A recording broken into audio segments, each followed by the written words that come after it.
తెలంగాణ రాజకీయాల విషయానికి వస్తే ఢిల్లీలో కాంగ్రెస్ అధిష్టానంతో సీఎం రేవంత్ అలాగే మంత్రులు కూడా భేటీ అయ్యారు సార్. ఈ సందర్భంగా రీసెంట్ గా జరిగిన మున్సిపల్ ఎన్నికల్లో ఎక్కువ స్థానాల్లో గెలవడం మీద అధిష్టానం రేవంత్ రెడ్డిని ప్రశంసించింది అనే వార్తలు వస్తూ ఉన్నాయి సార్. అండ్ ఎంఐఎంతో ఉన్న సఖ్యత మీద కూడా కొంత అప్రమత్తం చేసినట్టుగా వార్తలు వస్తూ ఉన్నాయి సార్. ఎంఐఎంతో జర భద్రము అని చెప్పి కాంగ్రెస్ హైకమాండ్ రేవంత్ కు చెప్పిందాడు సార్. ఎందుకు సార్ ఎంఐఎంతో జర భద్రం అన్నది ఎందుకు అంటే ఎంఐఎం ప్రమాదకరం అని కాదు. ఉద్దేశం ఏంటంటే ఎక్కడ బీజేపీకి ఉపయోగపడుతుందో జలభద్రం అన్నారు. సో ఎంఐఎంతో కాంగ్రెస్ కున్న డైలమా ఏంటంటే దేశవ్యాపితంగా ఎంఐఎంను కాంగ్రెస్ విమర్శిస్తుంది. ఇండియా కూటమిలోకి ఎంఐఎం రాకుండా కూడా కాంగ్రెస్ అడ్డుపడుతుంది. ఇప్పుడు బీహార్లో మీకు మహాగఠబంధన్లో చేరుతామని ఎంఐఎం ఓపెన్ గానే కోరింది. కోరడమే కాదు, ఎంఐఎం నాయకులు ఏకంగా ఒక ప్రదర్శనగా వెళ్లి తేజస్వి యాదవ్ ఇంటి ముందు నిరసనలు తెలిపారు, మమ్మల్ని చేర్చుకోండి మహాగఠబంధన్లో. దేశంలో ఎక్కడ జరగదు ఇట్లా. ఒక పొత్తు కొరకు ధర్నా అయినా కూడా వాళ్ళు అక్కడ తీసుకోవటానికి సిద్ధపడలే. ఇది మీకు బీహార్లో జరిగింది. అలాగే బెంగాల్లో కూడా కాంగ్రెస్ పార్టీ లెఫ్ట్ తో ఎంఐఎం కలవటానికి సిద్ధపడింది, కానీ దానికి ఎక్కడా కూడా ఈవెన్ తృణమూల్ కాంగ్రెస్ కూడా అంగీకరించలే. సో దేశవ్యాప్తంగా ఎంఐఎం పైన కాంగ్రెస్ వైఖరి ఏంటంటే ఇది బీజేపీకి బి టీమ్ గా పనిచేస్తుంది, సెక్యులర్ పార్టీస్ కు ముస్లిం ఓటు రాకుండా అడ్డుపడుతుంది, అలా పరోక్షంగా మోడీకి బీజేపీకి ఉపయోగపడుతుంది అన్నది కాంగ్రెస్ వైఖరి. అందుకే దానికి రిటర్న్ గిఫ్ట్ గా ఓవైసీపై కానీ ఎంఐఎం నేతలపై కానీ వారికి సన్నిహితంగా ఉండే వ్యాపారులపై కానీ ఏ కేంద్ర సంస్థ ఎప్పుడు కేసు పెట్టలే. ఇంతవరకు ఈడీ, సిబిఐ, ఇన్కమ్ ట్యాక్స్ భారతదేశంలో ఉన్న ప్రతి ప్రతిపక్ష పార్టీని వేధించి వెంబడించే కేంద్ర సంస్థలు ఓవైసీ బ్రదర్స్ పై కానీ వారికి సన్నిహితులుగా ఉన్న నాయకులపై కానీ వ్యాపారులపై కానీ ఇంతవరకు లేదు కేసు. దట్ షోస్ సంథింగ్ కుచ్ అనేటువంటి అభిప్రాయానికి కారణం. ఇది కాంగ్రెస్ పార్టీ అందువల్ల ఎంఐఎం ను ఒక ట్రోజాన్ హార్స్ గా, ఒక మాయా గుర్రంగా భావిస్తూ వస్తుంది. సో ఇది ఎంఐఎం పట్ల కాంగ్రెస్ ఆల్ ఇండియా వైఖరి. రాష్ట్రానికి వచ్చే వరకు ఏంటంటే కాంగ్రెస్ పార్టీ ఎంఐఎం ఎప్పుడు అధికారంలో కాంగ్రెస్ ఉన్నా ఎంఐఎం మిత్రపక్షమే.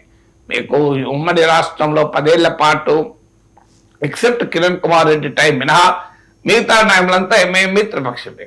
తర్వాత ఎప్పుడైతే కాంగ్రెస్ పవర్ లో లేదో అప్పుడు మళ్ళీ బీఆర్ఎస్ మిత్రపక్షం అయింది. మళ్ళీ ఇప్పుడు కాంగ్రెస్ అధికారంలోకి వచ్చాక మళ్ళీ కాంగ్రెస్ మిత్రపక్షం అయింది. ఎందుకంటే అదొక అన్రిటర్న్ అండర్స్టాండింగ్. ఏంటి అంటే మీరు హైదరాబాద్ లో మీకున్న కోట మీకు వదిలేస్తాం, మిగతా తెలంగాణ అంతా మాకు పుల్లబెట్టకు అన్నది అగ్రిమెంట్. సో ఈ అగ్రిమెంట్ లో భాగంగా ఎంఐఎంతో ఎవరు రూలింగ్ పార్టీ ఉంటే ఇక్కడ ఆ స్టాండ్ తీసుకుంటారు. అందుకే మీకు ఎంఐఎం తెలంగాణలో కొద్ది ప్లేసెస్ మాత్రమే, కరీంనగర్ ఇట్లా 1-2 ప్లేస్లు మాత్రమే కంటెస్ట్ చేస్తే తప్ప తెలంగాణ అంతటా అసెంబ్లీ ఎన్నికలకు అది కూడా కార్పొరేషన్ ఎన్నికలకు వాటికి వీటికి పోటీ చేస్తే తప్ప అసెంబ్లీ ఎన్నికలు మీరు గమనించిన తెలంగాణలో హైదరాబాద్కే పరిమితం అవుతుంది. దేశమంతా కంటెస్ట్ చేస్తే కానీ తెలంగాణ నుండి ఇతర ప్రాంతాలకు పోదు. సో ఈ మ్యూచువల్ అండర్స్టాండింగ్ తో వ్యవహారం నడుస్తూ ఉంటుంది. సో అందువల్ల ఎంఐఎంతో రాష్ట్రంలో దోస్తీ, దేశంలో కుస్తీ, ఇది కాంగ్రెస్ వైఖరి. ఇది అందువల్ల ఆ డైలమా ఎంఐఎంతో భద్రం అంటానికి కారణం అది. రెండవ డైమెన్షన్ ఏంటంటే ఎంఐఎం గనక మీరు ఎంఐఎంతో బహిరంగ ఫ్రెండ్షిప్ ఉంటే అది బీజేపీకి ఆయుధం కావచ్చు అని. ముఖ్యంగా జిహెచ్ఎంసీలో ఈ ప్రమాదం ఉండవచ్చు. ఎందుకంటే జూబ్లీ హిల్స్ బై ఎలక్షన్ లో ఎంఐఎం సహకారంతోనే కాంగ్రెస్ గెలిచింది.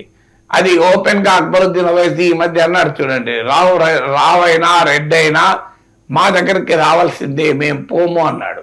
అంటే బీఆర్ఎస్ అయినా కాంగ్రెస్ అయినా అని అర్థం. సో రేపు జిహెచ్ఎంసీ ఎన్నికల్లో హైదరాబాద్ లో ఇప్పుడు 3 కార్పొరేషన్లు, మల్కాజ్గిరి, హైదరాబాద్, సైబరాబాద్.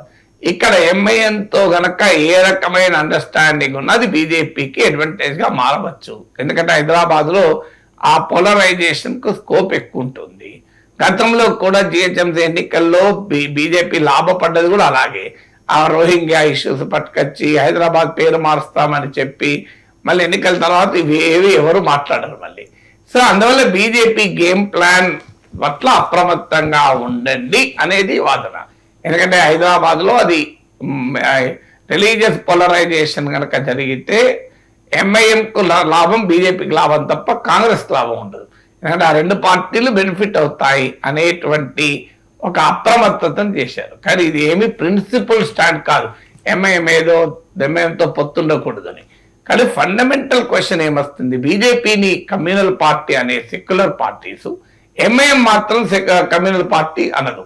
అది అభ్యంతరకరం. అదే బీజేపీ పెరుగుదల కారణమవుతుంది. మీరు బీఆర్ఎస్ బీజేపీతో మీరు ఎందుకు పొత్తు పెట్టుకోము అంటే మేము సెక్యులర్ పార్టీ అంటాడు. మరి సెక్యులర్ పార్టీ అప్పుడు ఎంఐఎంతో ఎట్లా అండర్స్టాండింగ్ ఉంటుంది? ఎంఐఎం మా మిత్రపక్షం కేసీఆర్ బహిరంగానే చెప్పాడు.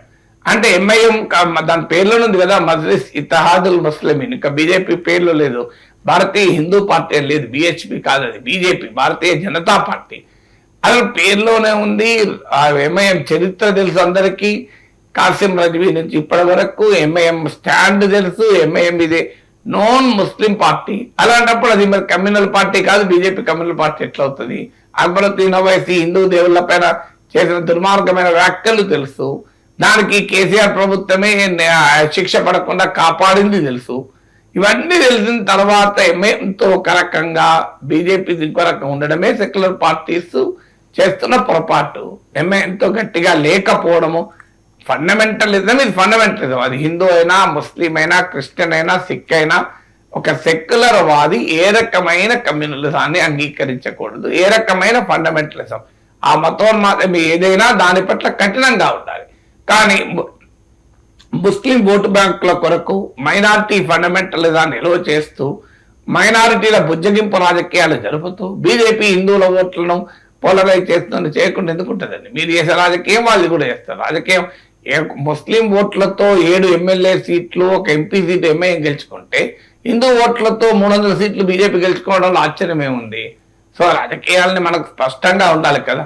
సో ఈ సందర్భంగా సెక్యులర్ పార్టీలు అన్ని చేసే పని చంద్రబాబు నాయుడు బీజేపీతో పొత్తు పెట్టుకోవడం తప్పు, ఇది హిస్టారిక్ బ్లండర్, మా సెక్యులర్ పార్టీ అనలేదా? తర్వాత మళ్ళీ పెట్టుకోలేదా? అంటే తాము పొత్తు పెట్టుకోదలుచుకున్నప్పుడు సెక్యులర్ పార్టీ అని చెప్పుకుంటారు, తాము పొత్తు పెట్టుకోవాలన్నప్పుడు మళ్ళీ ఒక రకంగా ఉంటారు. దీన్ని ప్రజలు గమనిస్తున్నారు. బీజేపీ జనంలోకి తీసుకెళ్లగలుగుతుంది కనుక ఎంఐఎంతో జర భద్రమని కాంగ్రెస్ పార్టీ చెప్తోంది.